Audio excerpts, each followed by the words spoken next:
What's up? I am the subjugator of change, aka irreverent preacher. I kind of like that. I'm gonna coin myself the irreverent preacher. I'm gonna do some preaching. That's gonna be fun. The irreverent preacher. You heard that guy, man? He drops the F-bomb talking about shit in the Bible. Look, I grew up in the Bible Belt. It's my only reference. Had I grown up in Saudi Arabia, I'd be using the Quran to piss you off. Okay? I'd be using the Quran to piss you off. I grew up in India, man, I'd be Hindu or something. I'd use whatever version of their form of Bible they have. I don't know.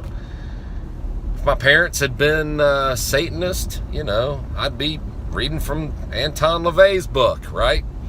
And pissing them off. As you can tell, I'm not a real religious person. Got a very, very strong spiritual side to me, which I love. I love that side of me. But man, let's talk about money. Let's talk about money. Something that pisses people off. People are like, oh, that's something you don't talk about. You don't talk about money. You don't talk about religion. That makes them mad. What else we don't talk about? Politics. Oh, I'll get on that one in a minute. Oh, I may coin myself the irreverent politician too. So, money. What is money? Money, man. Born in the Bible Belt, I thought it was evil, or somebody told me it was. I always knew I was going to be wealthy. And by wealthy, I mean so rich that rich people find out and they get a little ill because they're like, man, nobody should have that much. But here's the thing. I've heard about the moral amount growing up, right? What's the moral amount to man? It's a damn funny thing that every time the moral amount changed to who was telling me that it was the moral amount, it just happened to be what they were making. That was confusing. God, what's the moral amount? 50,000? If you make more than 50,000, that's not moral. You're sacrificing your family for money, for mammon. You can't serve two masters, God nor mammon, or God or mammon, or mammon and God. Sorry. No, it's so hard for a rich man to get to heaven. Gosh, squeaking. It's easier for a camel to pass through the eye of a needle. What? I wasn't thinking I can't be rich. I was just thinking of an actual needle and an eye of a needle. I was thinking, my God, the miraculous thing for me is going to be able to figure out how to get through the eye of a needle. Oh, I wasn't thinking I couldn't be rich. I just thinking, man, I got to figure out how to get through an eye, but I guess I got to make bigger needles, right? And it wasn't until later that I learned that the camel had to take off all of its packs from being on a long travel, and the eye of the needle was actually the way you entered a city after dark. I can do a whole long talk on that one too, but we're talking about money, man. What is money? Money's an inanimate. It's inanimate.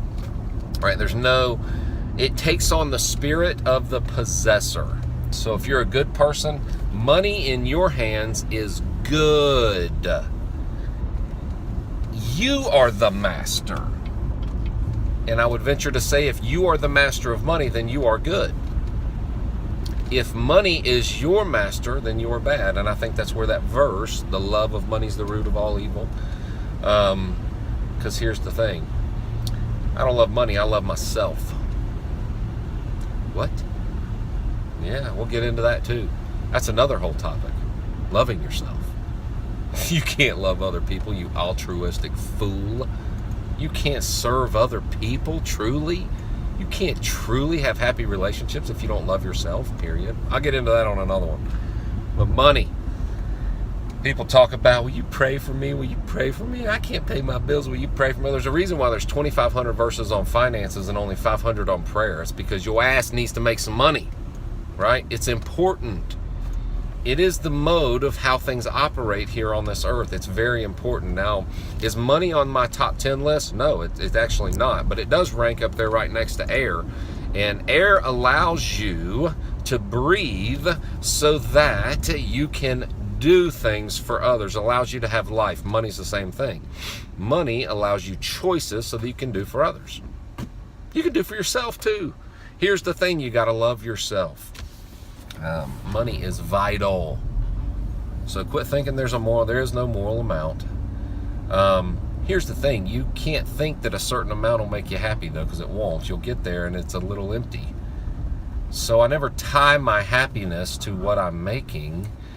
I tie my happiness to my purpose and fulfilling my purpose and what I'm here to do, right? Subjugator of change, the irreverent pastor, the irreverent preacher. That's awesome. Anyway, gonna have a lot of fun with this. I'm gonna have a lot of fun putting content out. Gonna have a lot of fun. Hopefully it reaches somebody. Hopefully there's somebody driving to work, to and from work, that'll watch some of these and go, gosh, I never thought of it that way.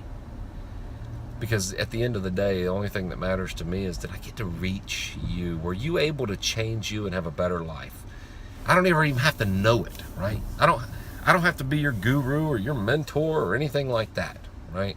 I just want to be able to provide you something that helps a relationship today, helps your job today, helps your business today, breaks through some of the cloud that these crazy people out there throw out. Oh my God. Let me tell you what, I'm never going to talk about something that I haven't personally lived. Just want you to know that.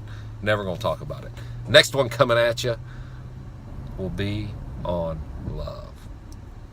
I love love. I love me.